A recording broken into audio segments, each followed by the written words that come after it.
kita umat Islam pada kebelakangan ini berada dalam satu suasana ataupun keadaan yang sangat mendukacitakan.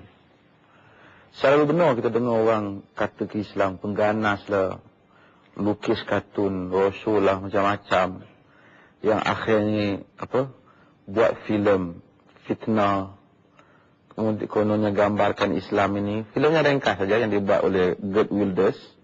Dia kononnya Al-Quran yang pengganas, ditunjuk gambar-gambar keganasan, kemudian diberikan suara latarnya daripada Al-Quran. Kenapa hal ini berlaku? Dan apa sikap kita? Pertama, kita nak fahamkan kepada orang barat ni. Kadang-kadang mereka tak faham. Kita bantah apa yang mereka buat. Kita tahulah orang barat ni dia bukan kisah sangat. Tuhan dia pun dia buat main. Dalam filem-filem dia tak kira. Kadang-kadang dia kata God must be crazy lah apa. Kadang-kadang dia buat filem tentang Jesus Christ. Dia buat macam-macam lah cerita. Kononnya bukan Rasul, bukan apa.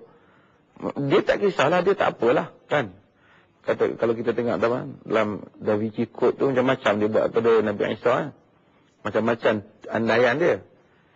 Dia anggap itu ruang untuk dia berkarya, berseni. Hak dia dalam pembikinan filem. Kita nak fahamkan kita orang Islam kena faham, dan kita kena faham pada non-Muslim. Bahawasanya kita orang Islam tak bantah untuk dia berkarya.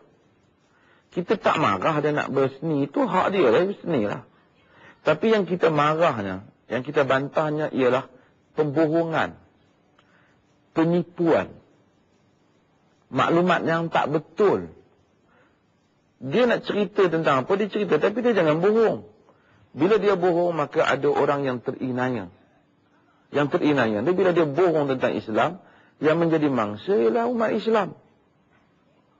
Macamlah satu orang, kata dia dia beli radio dengan duit dia.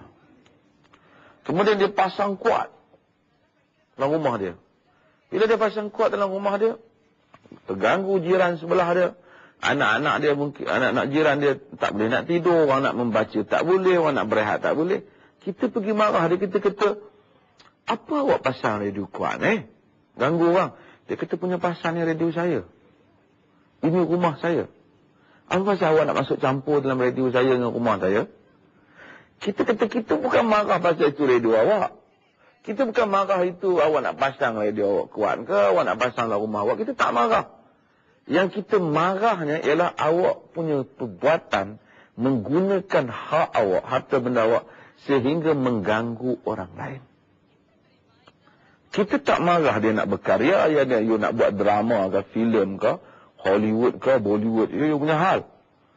Tetapi bila you berkarya tu, you telah menyusahkan kita, yang menuduh kita, memfitnah kita, yang itu yang kita marah. Ini kita sebut dalam istilah fiqh, dia panggil at-ta'assuf fi isti'malil haqq. Salah guna hak.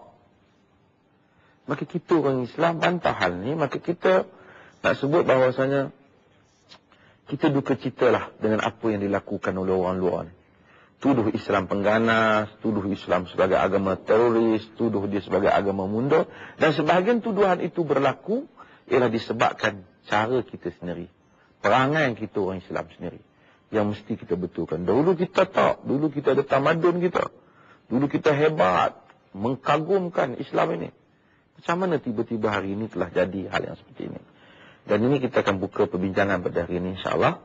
Dan kita akan dengar soalan-soalan daripada penonton di studio. Assalamualaikum warahmatullahi wabarakatuh. Nama saya Kamarul Rahman bin Ali Hashim, berasal dari Kampung Baru, Kuala Lumpur. Saya sering tertanya-tanya dan sedih sekali. Kenapa Islam sering menjadi mangsa keadaan? Terima kasih. Salam dan terima kasih kepada soalan yang telah dikemukakan. Pertama, kita orang Islam ni kita kena tengok balik sejarah kita yang ke belakang dahulu sebelum kita pergi ke hadapan. Adakah kita ni asalnya sentiasa dihina? Tak. Dulu kita ada kerajaan yang hebat. Sebahagian yang dinikmati oleh orang barat hari ini adalah hasil daripada tamadun Islam. Banyak istilah-istilah yang mereka gunakan dalam perubatan pun asal daripada Islam. Sehingga kita tengok mereka pun pakai jubah pada hari pengambilan apa. Sijil mereka menjadi tradisi dalam dunia ini. Di universiti-universiti hasil daripada banyak latar belakang Islam. Istilah-istilah Arab masih digunakan. Bagaimana tiba-tiba Islam yang dahulunya begitu hebat menguasai tamadun dalam dunia ini, tiba-tiba hari ini telah menjadi bahan untuk dituduh, difitnah, dikata macam-macam. Kita kena tahu bahawasanya supaya kita tak kata memanglah asal Islam ni dituduh macam-macam. Tak, dia bukan asal. Masa awal kedatangan Nabi betul. Kemudian dia berubah. Dia menjadi kuat. Pada zaman Nabi, Nabi dapat bentuk kerajaan. Kemudian kerajaan itu disambung. Empire umat Islam begitu besar dalam dunia ni. Sehinggalah pada hari kita jatuh. Dan kemudian pada akhir-akhir ini kita mula dituduh yang berbagai-bagai. Sebabnya, Nabi bagi tahu. Nabi dalam hadis yang diriwayatkan oleh Al-Imam Abu Dawud, baginda menyatakan, Yushiku an tatada'a alaikumul umam. Kama tada'atil akalatu ala qas'atiha. Qalu amin qillati nahnu yawma idhin ya Rasulullah. Qala la. Bal antum yawma idhin kathir. Walakinnakum ghutha. Kaghutha is-sayl. La yanza'anna Allah min suduri aduwikum al-mahabbata minkum. Wala yaqdhafanna fi qulubikum al-wahn. Qalu wa mal wahnu ya Rasulullah. Qala hubbud dunya. Wa karahiyatul maut. Nah, kata Nabi, dibimbangi nanti satu masa, umat manusia ini akan berkumpul, mengambil tindakan kepada kamu. Tak kira apa agama pun dalam dunia ni, kalau ada yang kena tindas tu adalah Islam, yang menindas tu lain daripada Islam. Bacalah, dengarlah berita dunia, dengar berita apa pun.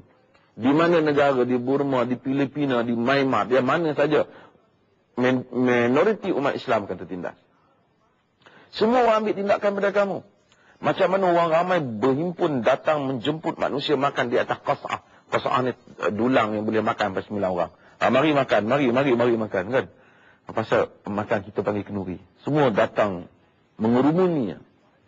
Sahabat tanya, wahai Rasulullah, adakah kerana zaman tu sikit sangat orang Islam sampai teruk macam tu? Zaman sahabat lagi sedikit. Zaman tu lagi sikit ke sampai macam tu orang buat Islam. Sahabat tak dapat faham, mereka pun sikit tapi taklah kena lanyak macam tu. Kata Nabi, tak. Pada zaman itu kamu banyak. Tetapi kamu bagaikan buih di air. Macam mana buih di air? Rusak ni sampah syarab yang duduk di atas permukaan air. Tak ada faedah pun. Kalau air pukul ke tepi, dia ke tepi, ke kanan. Macam orang kita. Bukan ada pendirian. Negara-negara orang Islam tak ada pendirian. Saat ke sana, ke sini. Sekejap ikut Amerika, sekejap ikut ini. Dari segi fashion, dari segi budaya kita pun. Sekejap Britney Spears, sekejap Paris Hilton, macam-macam kan. Kita tak ada pendirian. Rusak. Allah, kata Nabi, Allah akan tarik daripada dada musuh kamu perasaan gerun terhadap kamu. Dulu dengar Islam, tentera Islam, negara Islam, orang hormat, hebat rasa. Allah tarik perasaan ni. Allah campakkan dalam hati kamu wahan. Sahabat tanya, wahan itu apa wahai Rasulullah? Nabi kata, hubbud dunya wa karahiyatul maut. Cintakan dunia dan takutkan mati. Berlebih-lebih cinta dunia ni. Bukan salah cinta dunia. Tapi cinta dunia telah mengatasi segalanya. Malangnya dunia tak dapat pun. Kita yang kejar cinta dunia ni lebih-lebih, dunia tak dapat pun. Sahabat ketika dia tak cinta dunia, dunia dia ada di tangan mereka. Kita ketika menggambarkan kecintaan pada dunia yang begitu banyak, sehingga agama kita tak tepi, dunia pun kita tak dapat, agama pun tak dapat. Kemudian takutkan mati. Tak berani mempertahankan prinsip. Nanti rugilah aku, nanti kalahlah aku, nanti macam-macam.